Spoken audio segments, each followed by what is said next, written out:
Hi! అందరికీ ఉగాది శుభాకాంక్షలు. First time Ugadi పచ్చడి చేస్తున్నా. ఎలా ఉంటుందో చూద్దాం. బెల్లాన్ని బాగా దంచుకోవాలి. ఆ తర్వాత వేప పువ్వు, మామిడికాయ, మీ ఇంట్లో ఏమైనా ఫ్రూట్స్ ఉంటే కూడా యాడ్ చేసుకోవచ్చు. మా ఇంట్లో అయితే గ్రేప్స్, ప్రొమోగ్రానేట్స్ ఉన్నాయి. అవన్నీ తీసుకొని బెల్లంలో అయితే బాగా చల్లుకోవాలి. ఆ తర్వాత వేపిన శనగపప్పు, కారం తగలడం కోసం పచ్చిమిరపకాయలు అండ్ అలాగే ఉప్పు కూడా. ఆ తర్వాత బనానాలు తీసుకొని అవి అందులో వేసుకున్న తర్వాత చింతపండు రసం కూడా వేయాలి పులుపు కోసం. ఇవన్నీ బాగా కలుపుకోవాలి. అదే ఫ్రెండ్స్తో పులిహోర కలిపినట్టు కలుపుకోవాలి. నేను కలిపేటప్పటికి మళ్ళీ ఉగాది వచ్చేస్తుందేమోనని జాగ్రత్తగా మా నాన్నకైతే ఇచ్చేసాను.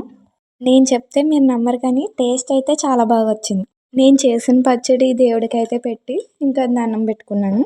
ఈ వీడియో చూసినా చూడకపోయినా ప్రతి ఒక్కరికి ఈ సంవత్సరం బాగుండాలని కోరుకుంటున్నాను. పచ్చడి చేసినందుకు హ్యాపీగా ఫీల్ అవ్వకుండా క్లైమేట్ మారిపోయిందని నన్ను తిడుతుంది. ఈ పెద్దోళ్ళు ఉన్నారే, పని చేసినా తిడతారు,